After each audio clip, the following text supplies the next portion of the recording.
Hello everyone, my name is Jack Baynes, I'm 18 years old, from East London, and if anything, autism has been one of the greatest developments in me that I've ever experienced in my 18 years of age.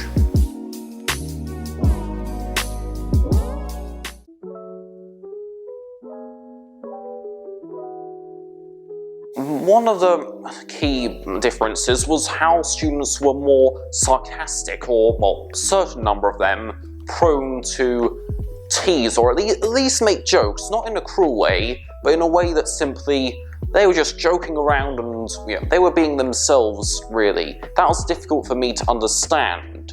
So because I became very open in terms of character, especially at secondary school, I was very misunderstood, and oftentimes people asked pretty inappropriate questions, I have to say, which was them trying to be friends or at least create a few giggles.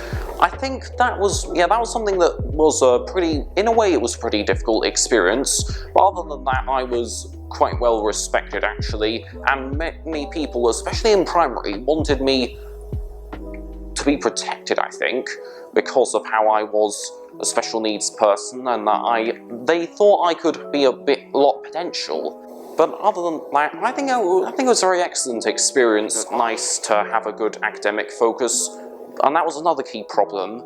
The fact that I didn't see that in other students, and it even sometimes spirals today at my current sixth form. It really was a problem for me to see how fellow students weren't working as hard.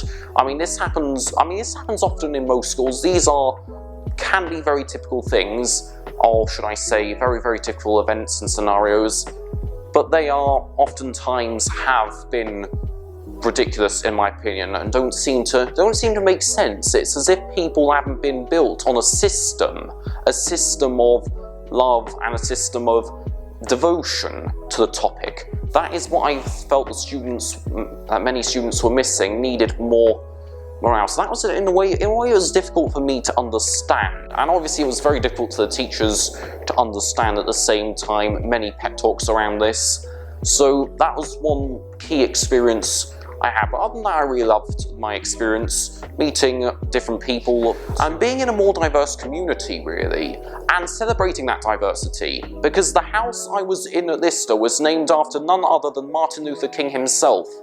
So our house was literally emblazoned with inclusivity, banners of inclusivity, that anyone can strive for success. Really progressive symbol. In fact, speaking of progression, that was the house motto, one of King's key quotes. If you can't fly, then run. If you can't run, then walk. If you can't walk, then crawl. But whatever you do, you have to keep moving forward. That was a very key. It really gave me encouragement. Really gave me encouragement as a person that anyone, including autistic people, can do really achieve really good things, I believe. So that had been such a lovely contribution, in my opinion.